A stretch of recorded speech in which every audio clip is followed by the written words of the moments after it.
Hello student. चलिए आज हम लोग स्टार्ट करते हैं ऑडिटिंग, जो कि बीकॉम में सारे यूनिवर्सिटी में एक ऑनर्स पेपर है। समझ गए ना? अकाउंट ऑनर्स जो भी लेगा तो उसके साथ ऑडिटिंग भी एक ऑनर्स पेपर है। हाँ, बीकॉम के सारे यूनिवर्सिटी में है लगभग लगभग ये पेपर। तो ये सबसे पहले हम जानते हैं कि ऑडिटिंग की उत्पत्ति कैसे हुई थी, ओरिजिन ऑफ ऑडिटिंग। हाँ, तो ध्यान से देखेंगे। सबसे पहले हम जो सीखेंगे ओरिजिन, तो देखिएगा ओरिजिन के बारे में अब ध्यान से देखते हैं। यहाँ कलर चेंज कर लेते, एक मिनट। हाँ, अब है क्या, एक मिनट देखो। तो in the early stage of civilization the method of maintaining account were very crude. The size of business, तो देखिए पहले जो होता था तो बिजनेस का साइज क्या होता था बाबू, बहुत छोटा होता था। The size of business very small. तो उस टाइम पे क्या था कि ऑडिटिंग की उतनी रिक्वायरमेंट नहीं होती थी। हाँ, क्योंकि छोटा बिजनेस था, large number of sale, large number of purchase की कोई बात होती ही नहीं थी। समझ गए ना? ना लार्ज नंबर ऑफ कस्टमर था बिजनेस के पास। तो इस कारण से ऑडिटिंग का प्रयोग वहां पे होता ही नहीं था। ऑडिट का मतलब होता है एक प्रकार से अगर देखा जाए तो चेक करना। समझ गए ना? चेक करना, बुक्स ऑफ अकाउंट को चेक करना, यही ऑडिटिंग कहलाता है। हम धीरे धीरे समझ रहे हैं, आगे हमारे ओरिजिन ऑफ ऑडिटिंग की ओर। तो देखिएगा, तो एंशियंट टाइम में क्या होता था, बिजनेस की साइज काफी छोटी रहती थी। तो जो भी कुछ होता था, अकाउंटेंट जो था वहां पे वही सारा कुछ डील कर लेता था, चेक कर लेता था क्या गलती है क्या सही है। तो इतना ज्यादा ऑडिट का ऑडिटिंग का इतना ज्यादा रिक्वायरमेंट उस टाइम पे महसूस नहीं हो रहा था। हाँ, अब आगे देखते हैं ओरिजिन ऑफ ऑडिटिंग। तो देखेंगे द ओरिजिन ऑफ ऑडिटिंग में be traced back 18th century. तो 18 सेंचुरी में लगभग अगर देखा जाए तो 18th सेंचुरी में ऑडिटिंग का ओरिजिन हुआ। क्योंकि उस टाइम पे क्या हुआ था कि कुछ ऐसे कंट्रीज थे जैसे कि इजिप्ट थे, ग्रीक थे और रोमा, ये सब कुछ ऐसे देश थे। हाँ, तो यहाँ पे क्या हो रहा था, तो लार्ज स्केल प्रोडक्शन हो रहा था। समझे? तो कुछ ऐसे देश थे जहां पे क्या बिजनेस के अंदर लार्ज नंबर ऑफ प्रोडक्शन होना स्टार्ट हो गया था, जिस कारण से क्या हो रहा था कि इंडस्ट्रियल रिवॉल्यूशन चालू हुआ। हाँ, इंडस्ट्रियल रिवॉल्यूशन चालू हुआ, एक क्रांति आई इंडस्ट्री के क्षेत्र में। तो उस टाइम पे क्या हो रहा था कि इतना ज्यादा बल्क लेवल का सेल परचेज ये सब बहुत ज्यादा होता था, बहुत सारे कस्टमर थे, बहुत सारे ट्रांजेक्शन्स होते थे। हाँ, अकाउंट्स बुक में।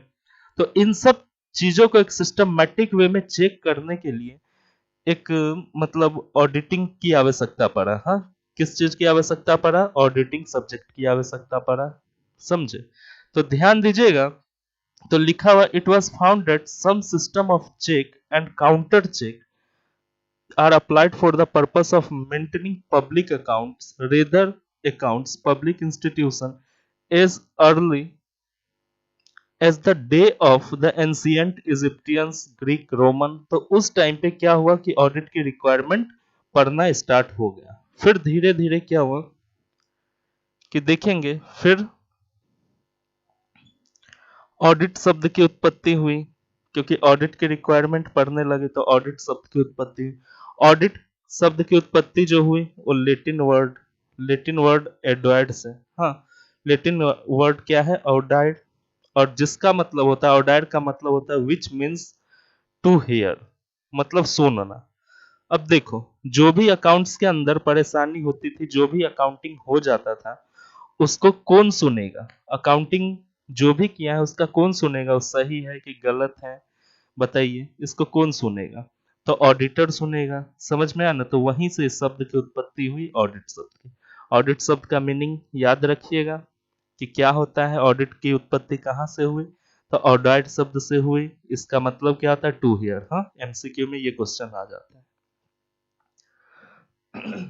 तो फिर धीरे धीरे क्या हुआ कि आगे जैसे ही हम बढ़े तो it was customary for a person responsible for maintenance of accounts to go to some impartial and experience person originally जज।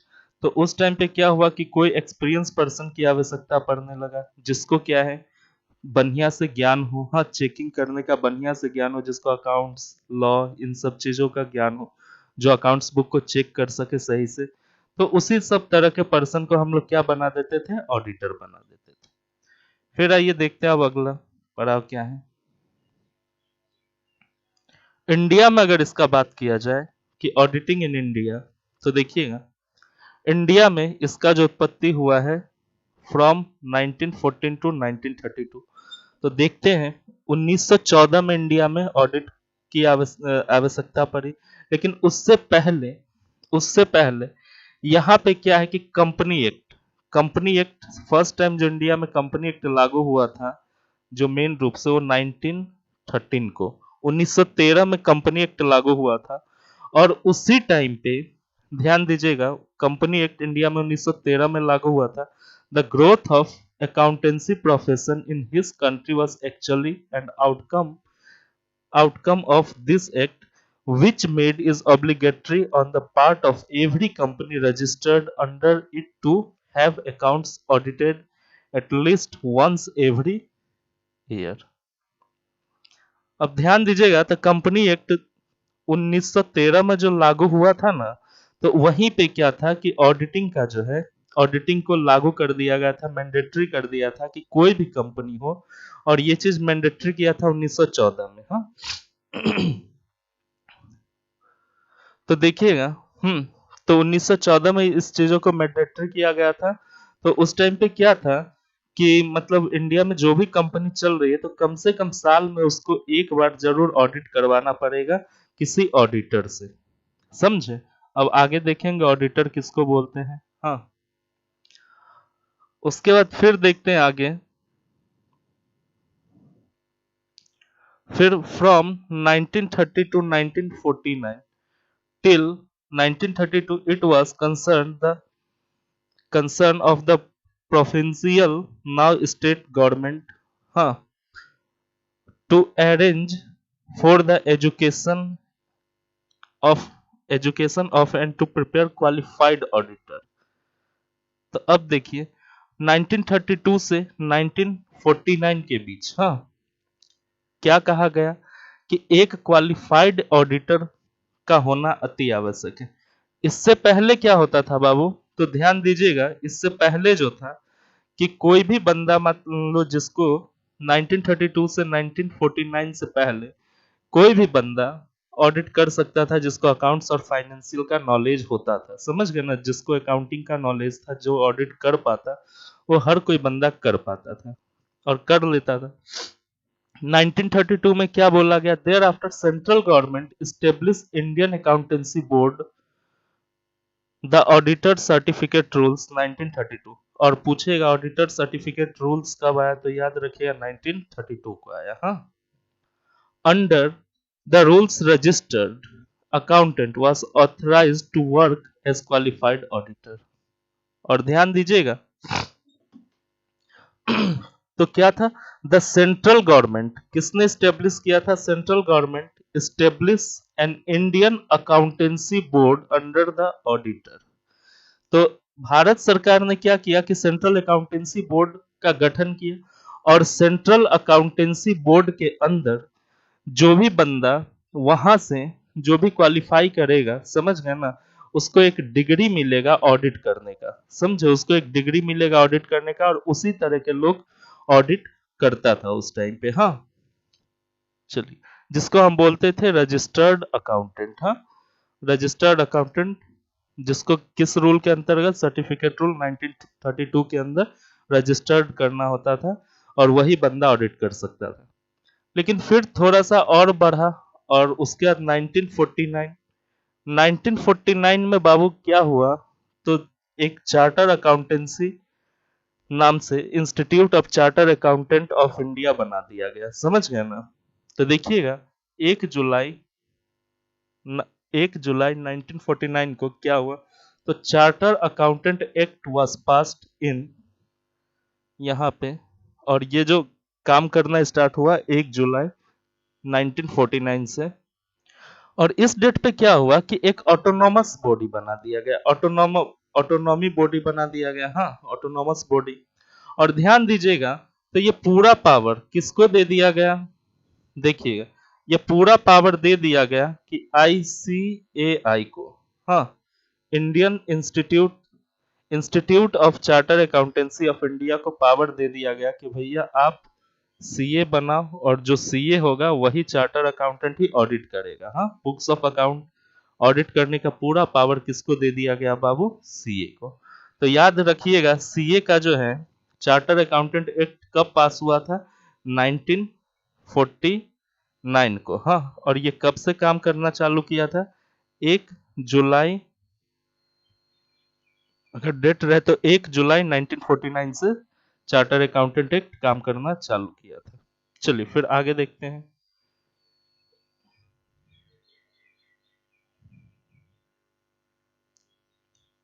Qualities of an auditor. तो ऑडिटर कौन होना चाहिए, तो ध्यान दीजिएगा जो चार्टर्ड अकाउंटेंट है ना, जो चार्टर्ड अकाउंटेंट है वही ऑडिटर के रूप में काम कर सकता है, समझ गए ना, उसके अलावा और कोई काम नहीं कर सकता है, अभी फिलहाल नहीं कर सकता है, समझ गए ना। वैसे बहुत सारी बात चल रही है सीएमए वालों को ऑडिट का अधिकार मिले, हाँ लेकिन देखिए आगे क्या होता है। चलिए फिर आगे देखते हैं। ऑब्जेक्टिव, ऑडिट करने का मेन ऑब्जेक्टिव क्या है, तो आपको तो पता ही चल गया होगा कि हर कंपनी क्या बनाती है, बैलेंस शीट बनाती है, प्रॉफिट एंड लॉस अकाउंट्स बनाती है, हाँ अब देखो balance sheet profit and loss accounts have been drawn properly, बना है कि नहीं बना है according to the company act, and whether they exhibit a true and fair view of the state affairs of the concern। अब ध्यान दीजिएगा कि हर कंपनी का क्या काम है कि proper books of accounting maintain करना, और at the end of financial year balance sheet और प्रॉफिट एंड लॉस अकाउंट्स तैयार करना, हाँ तो अब ऑडिटर का क्या काम है कि बुक्स ऑफ अकाउंटिंग सही तरीका से हुआ है कि नहीं हुआ है, हाँ किसी प्रकार का बुक्स ऑफ अकाउंट में कोई फ्रॉड तो नहीं हो गया, उसके बाद में मिस अप्रोप्रिएट चीज को तो नहीं दिखा दिया, गलत तरीका से तो नहीं दर्शाया गया है, समझे। प्रॉफिट एंड लॉस अकाउंट्स में रूल्स रेगुलेशन जो भी होते हैं अकाउंटिंग का, वो रूल्स रेगुलेशन को जैसे मैचिंग कॉन्सेप्ट है, तो उस मैचिंग कॉन्सेप्ट वाले रूल को फॉलो किया गया कि नहीं, तो इसी प्रकार से ऑडिटर का काम होता है कि इन सब चीजों को चेक करना, हाँ समझे। जब अकाउंटिंग खत्म हो जाता है तो वहां से क्या काम स्टार्ट होता है, ऑडिटिंग का काम होता है, वो भी हम आपको नेक्स्ट लेक्चर में समझाएंगे। तो देखिएगा ऑडिटर का जो बेसिकली काम होता है वो बुक्स ऑफ अकाउंट को चेक करना, हाँ फिर आगे बढ़ते हैं।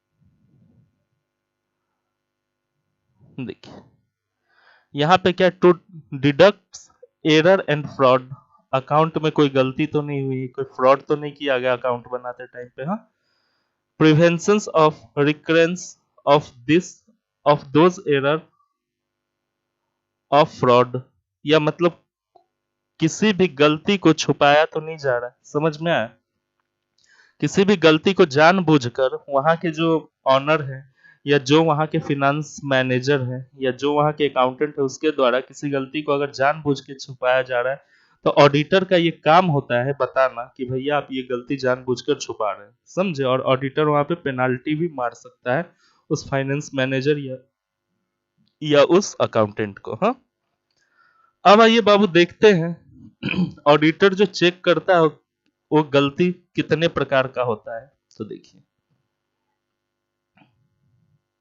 कुछ गलती दिए हुए हैं यहाँ पे, हाँ देखो एरर, तो सबसे पहला एरर है तुम्हारा एरर ऑफ ओमिशन, फिर दूसरा एरर ऑफ कमीशन, फिर तीसरा कंपनसेटिंग एरर, फिर चौथा एरर ऑफ प्रिंसिपल। आइए बारी बारी से समझते हैं प्रत्येक एरर को।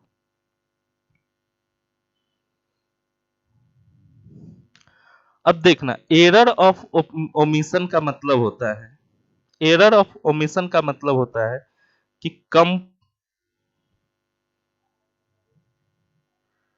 कंप्लीटली ओमिटेड,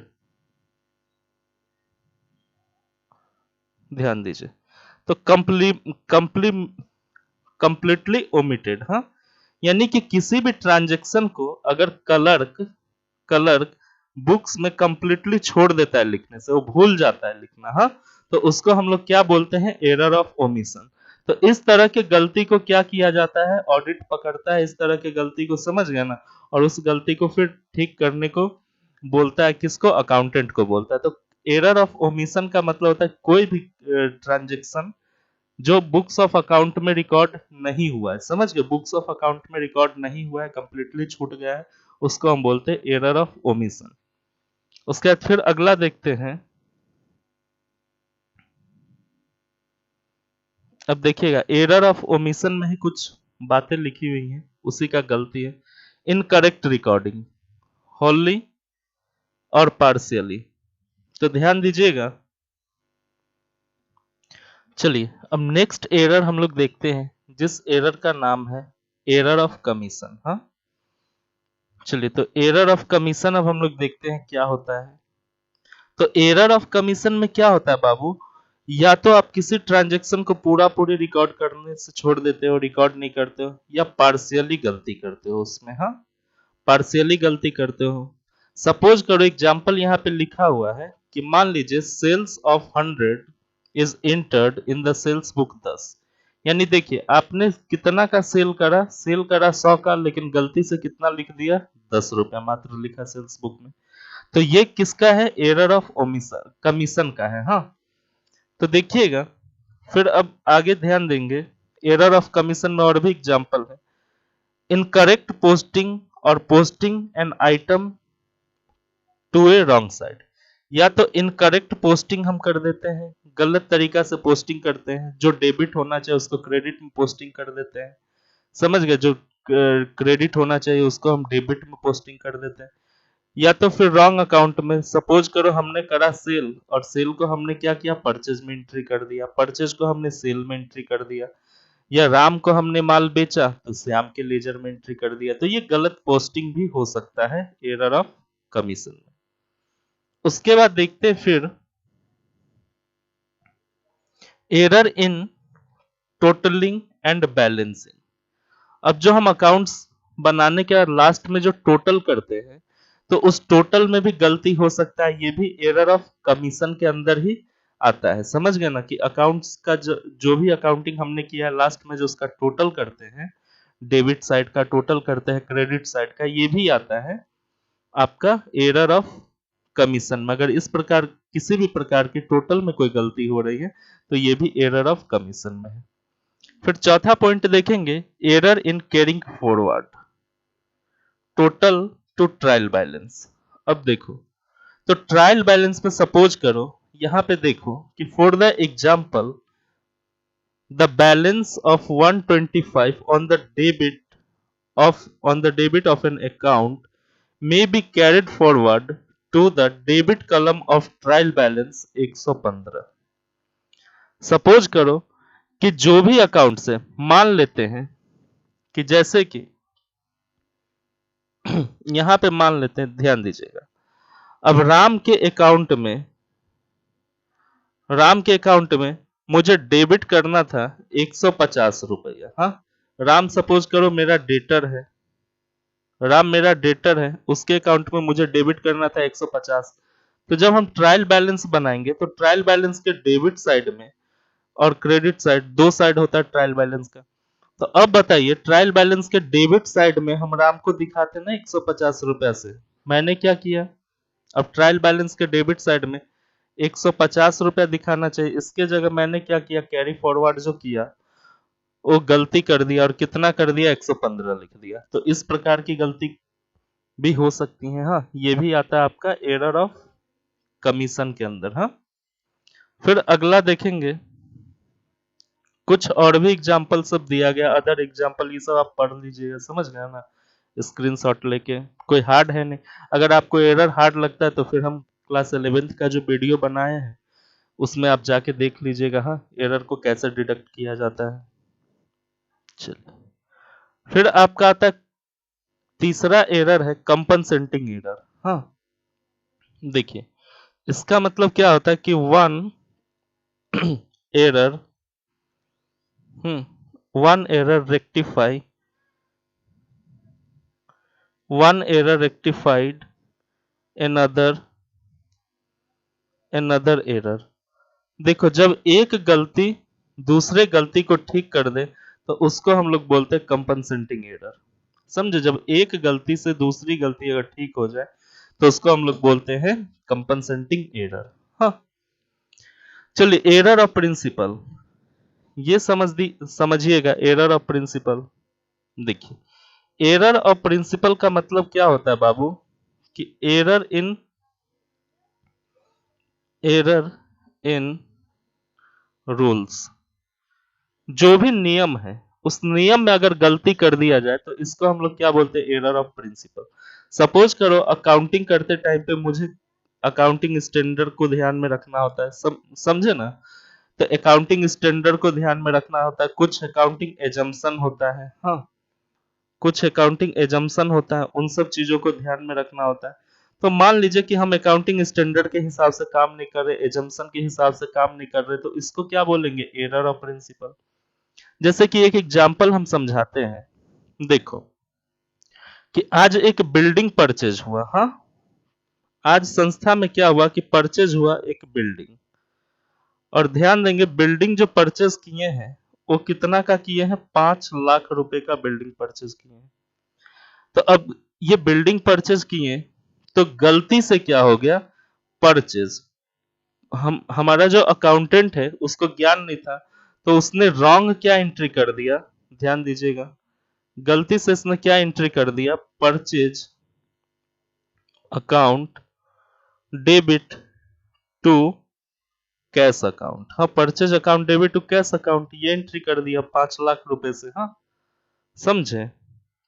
अब देखो अकाउंटेंट को अगर ये चीज पता रहता कि भैया रिवेन्यू और कैपिटल नाम का भी कोई कॉन्सेप्ट है, कि जब भी हम कोई एसेट्स परचेज करते हैं, एसेट्स खरीदते हैं, तो वो आता है, एसेट्स परचेज करते हैं तो वो आता है कैपिटल एक्सपेंडिचर में, समझे। जब भी हम कोई एसेट्स परचेज करेंगे तो वो आता है कैपिटल एक्सपेंडिचर में, और कैपिटल एक्सपेंडिचर जब भी हम करेंगे तो उस संपत्ति का नाम लिखा जाएगा। यानी गलती क्या हुआ यहाँ पे, परचेज नहीं लिखना चाहिए था हमें, हाँ ये जो परचेज हम लिख दिए हैं ये गलती हुआ है। हाँ परचेज की जगह क्या होना चाहिए था बाबू, बिल्डिंग होना चाहिए था, बिल्डिंग होना चाहिए था। क्योंकि देखिए परचेज क्या होता है, रिवेन्यू, परचेज रिवेन्यू नेचर का होता है खर्चा, और बिल्डिंग जो खरीदा जाता है वो कभी कभी खरीदा जाता है, तो ये कैपिटल नेचर का खर्चा होता है। तो इसलिए यहाँ building account debit to cash account लिखना चाहिए था। अब अकाउंटेंट को पता था ही नहीं कि क्या होता है कैपिटल नेचर का खर्चा, क्या होता है रिवेन्यू नेचर का खर्चा, उसको जो मन में आया वो लिख दिया। हाँ तो फिर देखते हैं पोस्टिंग में, सॉरी एरर ऑफ प्रिंसिपल में इसी तरह का गलती होने का चांसेस रहता है। फिर क्या, पोस्टिंग रिवेन्यू आइटम को wrong class of revenue accounts, गलत तरीका से हम लोग पोस्टिंग कर देते हैं, समझ गए ना। अब देखिएगा when an item of wages is posted to the general expense account to the similarly and amount of salary account is posted to the advertisement. अब देखो जैसे सैलरी है, अब मुझे कुछ पता था ही नहीं तो सैलरी को क्या किया, मान लीजिए कि ये गलत अकाउंटेंट है, इसको तो कुछ ज्ञानवान है नहीं, ये सैलरी को क्या समझ रहा है, एडवर्टीजमेंट का खर्चा समझ के एंट्री मार दिया, समझे। तो इस प्रकार के जो गलती होती है ये सारे गलती कहाँ, प्रिंसिपल का अगर ज्ञान ना हो तो गलती होती है इस तरह का। हाँ फिर क्या है, posting an item of revenue expenditure to personal account. देखिए अब यहां पे ध्यान दीजिएगा कि यहां पे एक एंट्री है, salary paid to Ram rupees 5,000। देखो राम को हम लोगों ने 5,000 का सैलरी दिया, अब अकाउंटेंट को पता नहीं है, हाँ रॉन्ग एंट्री क्या कर दिया। देखो सबसे पहले तो देखो करेक्ट होना क्या चाहिए था, करेक्ट एंट्री होना चाहिए था बाबू, सैलरी क्या बिजनेस के लिए खर्चा है, एक्सपेंस है, तो एक्सपेंस को हम लोग क्या करते फिर डेबिट करते हैं। चलिए सैलरी क्या है, एक मिनट कुछ टेक्निकल इशू हो गया था। तो देखिएगा सैलरी क्या है बाबू, ये एक्सपेंस है, तो एक्सपेंस को तो हम लोग डेबिट करते हैं, तो एंट्री होना चाहिए था salaries account debit to cash account, हाँ कैश अकाउंट 5,000। हाँ अब अकाउंटेंट को मालूम था ही नहीं ये बात, तो इसने क्या देखा, अरे सैलरी, इसको कुछ पता ही नहीं था कि एक्सपेंस अगर हो रहा है, रिवेन्यू एक्सपेंडिचर है, तो उस एक्सपेंस के नेम को डेबिट किया जाता है। इन्होंने क्या किया, राम अकाउंट डेबिट टू, क्या कर दिया, Ram account debit to salary account. इसने क्या कि सैलरी के जगह, सॉरी एक मिनट, अकाउंटेंट थोड़ा सा पढ़ा लिखा था, नीचे का एंट्री वो ठीक किया, हाँ समझे, नीचे का जो एंट्री किया वो ठीक किया, नीचे कैश ही लिखा, हाँ